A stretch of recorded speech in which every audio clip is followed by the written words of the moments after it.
Live from WTVO Rockford and your home team. Eyewitness News at 5 starts now. It's completely lost. Things that took 10 years to get, now all of a sudden you're trying to recuperate that in a day or two.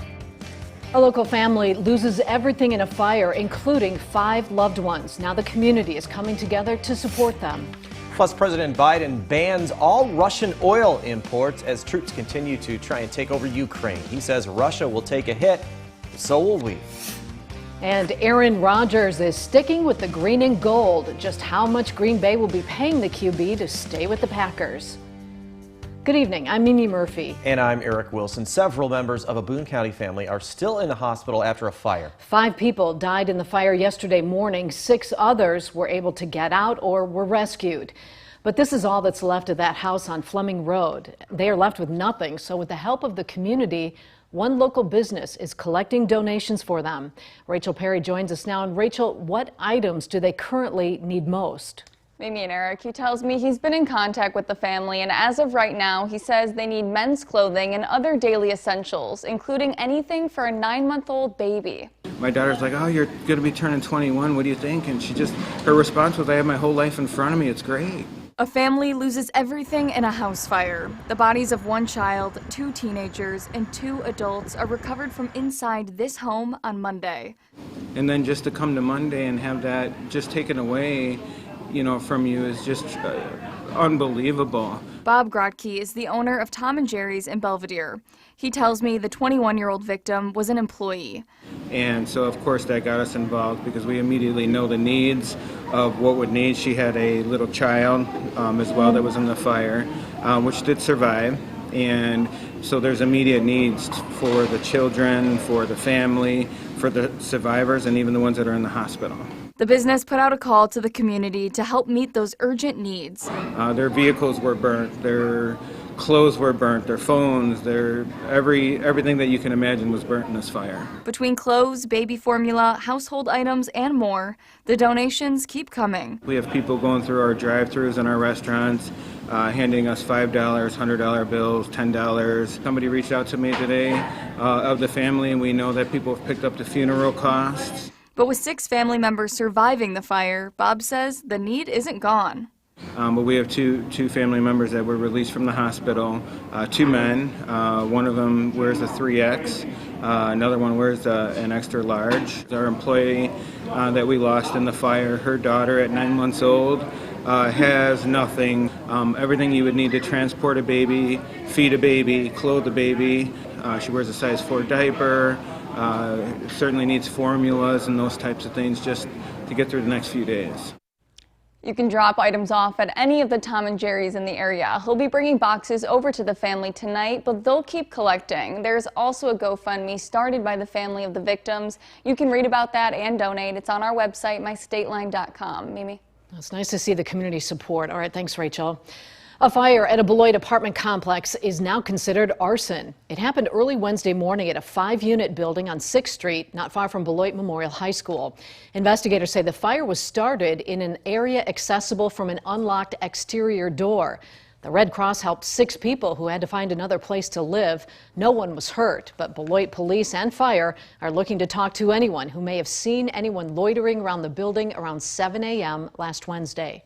6 teenagers are charged with murder after a shooting at a high school in Iowa. Police say shots were fired from several people in multiple vehicles. Those arrested range in age from 14 to 17. All are charged as adults. This happened Monday afternoon outside of East High School near downtown Des Moines. 15-year-old Jose David Lopez was killed. 2 girls were critically hurt. The school was put on lockdown shortly before dismissal time. No classes were held today. No word yet on a motive for the attack. The Belvedere Assembly Plant extends its shutdown for another week. The union notified workers today that Stellantis is once again shutting down the plant next week. They're currently under a shutdown. Last week, the car maker blamed various supply chain issues plaguing the auto industry for the closures. More jobs are on the way to the state line. The largest steel pipe and tube manufacturer in North America is moving to Rochelle. Zuckelman Industries is currently redeveloping 2 buildings on Ritchie Court, right at the I-88 and I-39 interchange. The company says it will incorporate the most state-of-the-art pipe and tube making technology, creating between 100 and 150 jobs on the campus. Rochelle City Manager says this project has been in the works for over 2 years. They hope to open this fall. Years ago, parents would yell at their kids for playing too many video games, but researchers at UW have a new virtual reality game that aims to help older children deal with their emotions. Vera, or Virtual Reality Emotion Regulation in Adolescence, is a way for kids to regulate day-to-day feelings, especially in stressful situations. It's an underwater video game. As kids navigate through the environment, they have to control their breathing. They wear a belt along their chest that conditions them to take deep breaths to get them through the game. There are stressors and spooky areas in the game that pop up, encouraging the kids to learn how to breathe in those situations, just like they do in real life. When you take deep breaths, you are essentially forcing your heart rate down to relax. You are helping your body to calm itself and all the tension and things like that are going on around you to release.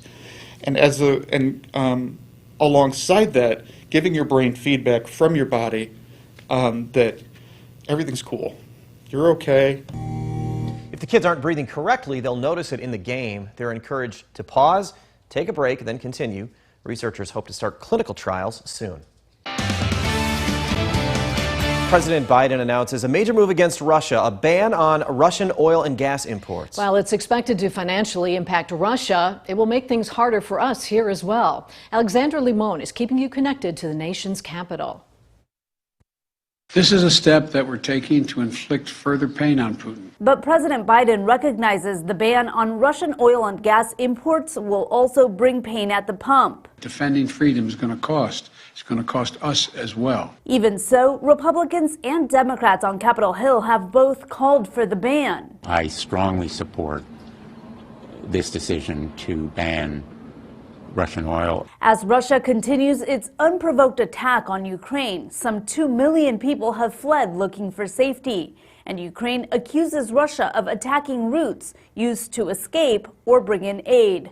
Connecticut Senator Richard Blumenthal says more can still be done to inflict financial pain on Russia. And my hope is that Americans will demand that American companies stop doing business. Tuesday's ban also blocks new U.S. investments in Russia's energy sector and prohibits Americans from financing foreign companies that invest in Russian energy. While he supports the steps, Republican Senate Leader Mitch McConnell says the Biden administration didn't act fast enough. As President Zelensky himself said publicly last week, while he appreciates all the Western help, much of it is ultimately arriving too late. In addition to the billions of dollars Russia will lose from the U.S. ban, by the end of the year, the U.K. says it will phase out Russian oil and gas completely, while the European Union will slash its imports of both by 2/3.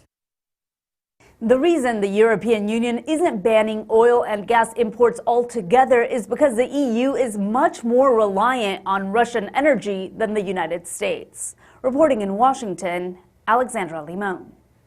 Chicago-based McDonald's is joining the protest against Russia's invasion of Ukraine. The company says it's temporarily closing all 850 of its restaurants in Russia. McDonald's will keep paying its 62,000 employees there. The company owns 84% of its restaurants in Russia. No word on when the locations will reopen. McDonald's is also temporarily closing 108 restaurants in Ukraine and continues to pay those workers. Russia and Ukraine contributed 9% of the company's revenue last year. Now, your first warned weather forecast from Chief Meteorologist Candace King. A little bit of a cold start out there this morning, but at least we had the sunshine to welcome us on this Tuesday. And with that sun today, temperatures didn't quite make it to that 40-degree mark, but actually felt somewhat comfortable out there. Our numbers now dropping back into the 30s at 36 in Freeport, Rockford, 37 in Belvedere. You're down to the freezing mark right now in Rochelle and DeKalb, 37 for our weather watcher Ben in South Beloit. No rain, no snow today. 36 for our weather watcher here on the southeast end of Rockford. Good evening to you, Bob. Thank you so much for checking in. As far as our temperatures are concerned, those numbers, they will drop back here as we go through this evening, but they will not be quite as cold as what they were early this morning. We've got the mostly clear sky out there. Live look at the Mercy House Sky Track camera now out over Rochelle, looking off to the northwest. Well, you've probably noticed today a lot more of that snow melting away, and that is something that'll continue here as we had a little bit more snowfall fall to the south. Now we're starting to really see that kind of melt away, but we could add back some of that snow later this week, maybe some very minor accumulations as that cold front to the northwest of us moving through parts of southeast Minnesota, northwest Iowa. That comes through later tonight and early tomorrow. All that is really going to do for us is just shift that wind around to the north during the day tomorrow. Today we had kind of a west and southwesterly wind. It'll add back in some of the cloud cover through the overnight tonight, and that is going to help keep those temperatures out of the teens for the overnight. More of us in the mid-20s to start tomorrow. We are going to start off with some cloud cover tomorrow morning, but as that cold front kind of pulls further away, we should actually be able to see a little more sunshine for tomorrow afternoon. Temperatures again will rise into the upper 30s. Winds will be breezy at times, almost similar to what we had for today, just the difference in that wind direction. Cloud cover will come back though Wednesday night into Thursday as that cold front settles to the south. We kind of get this push of cold air coming in during that time too, so our temperatures Thursday morning will be starting off in the teens. It'll be a cooler start. Winds will kind of pick up a bit from the north and northeast, and then we've got some snow to kind of work with as we get late afternoon and into the evening on Thursday. Minor accumulations possible with this, but again, kind of depends on where we see the greatest forcing move along that cold front during that time. But with those temperatures dropping through the 20s Thursday night, if we were to see that snow, would likely see a little bit more of that actually stick on some of the roadways going into Friday morning. So here's kind of what it looks like as we get towards Thursday evening. You've got a few snow showers coming down. That'll continue to pass off to the south of us as we go through the overnight Thursday into Friday. Weak little ridge of high pressure moves in Friday morning. Secondary cold front comes in behind that, and that's where we get the push of cold air. In fact, temperatures will drop Friday night into Saturday. Wind chills Saturday morning will drop below zero. Could actually be as low as 10 below when you wake up on Saturday. And temperatures Saturday afternoon will be a good 20 degrees colder than what the average high should be. Will be in the mid-20s on Saturday. Good news though, it's a short-lived cold. Some of our long-range outlooks are favoring a slight bump in those temperatures and a higher probability that we could see above average temperatures once we get beyond next week. So for tonight, we're down to 24 degrees, mostly clear this evening. Temperatures, or I should say clouds, will increase back up to 38 for tomorrow afternoon. We've got that northwesterly wind gusting at about 20 miles per hour. Pair 30s for Thursday, Friday. Friday night, guys, we're down to 9, 27 once we get into Saturday. We'll see a quick jump though, another 20 degrees above that for Sunday as we climb into the 40s, and next Tuesday could make it back up near 50. Now sports with sports director Scott Leber. It probably feels like Christmas Day in the household of every Packers fan today with the news that Aaron Rodgers is staying put. He has agreed to a 4-year contract extension with the team that'll make him the highest paid player in NFL history. Rodgers confirmed in a tweet that he will be back, although he says he hasn't signed anything yet. I've said all along Green Bay gives him the best chance to win another Super Bowl. The NFC is by far the weaker conference. If Rodgers had gone to the AFC, he'd have to go through Patrick Mahomes, Josh Allen, Joe Burrow, and Justin Herbert just to get to the Super Bowl every year. Who's the super team in the NFC that the Packers have to get by? Well, the Rams if Aaron Donald doesn't retire. But that's it. It's certainly not the Buccaneers without Tom Brady, not the sinking Saints or Seahawks. The 49ers and Cowboys are threats, but not like those AFC powers I mentioned. Meanwhile, the Packers have a very deep and talented offensive line. 2 outstanding running backs, a really good tight end in Robert Tonyan, and probably the best receiver in the NFL in Devontae Adams, now that the Packers have secured him with their franchise tag. Oh yeah, and the Packers play in a division that is very winnable. Aaron Rodgers should be thankful every day that he's a Green Bay Packer. Another big NFL story is the league suspending Falcons receiver Calvin Ridley for the entire 2022 season for gambling on NFL games last November when he was inactive. Many people think the one-year suspension is too harsh. They say it's hypocritical of the league considering the way the NFL has embraced gambling and formed partnerships with gambling and betting companies. If the fans want to gamble away, hey, fine, go ahead. If the owners want a cut of the profits from gambling, that's fine too. But there has to be zero tolerance for players, coaches, owners, and anyone employed by NFL teams gambling on NFL games, whether they're games involving their own teams or games involving other teams. Allowing those folks to gamble opens the door to players and coaches deliberately doing things that could affect the final point spreads or point totals, or worse, affect which teams win and lose games. Plus, players, coaches, and team employees are privy to insider information on their team and all NFL teams that the rest of the public isn't privy to. They all have friends who play for other teams or know people who work for other teams. I love the NFL, and I know you do too. The last thing I want to happen is to sit down on a Sunday and watch some games and wonder the entire time if what I'm seeing is real or if some players or coaches are tanking plays or doing things to alter the games so that they come up winners on their gambling bets. I'd suspend any player who gambles on NFL games for 3 years with the option for possibly returning after that. That's how toxic I think this gambling thing could become. Candace will have another look at weather in just a moment. First, here's a preview of what's planned for News Nation.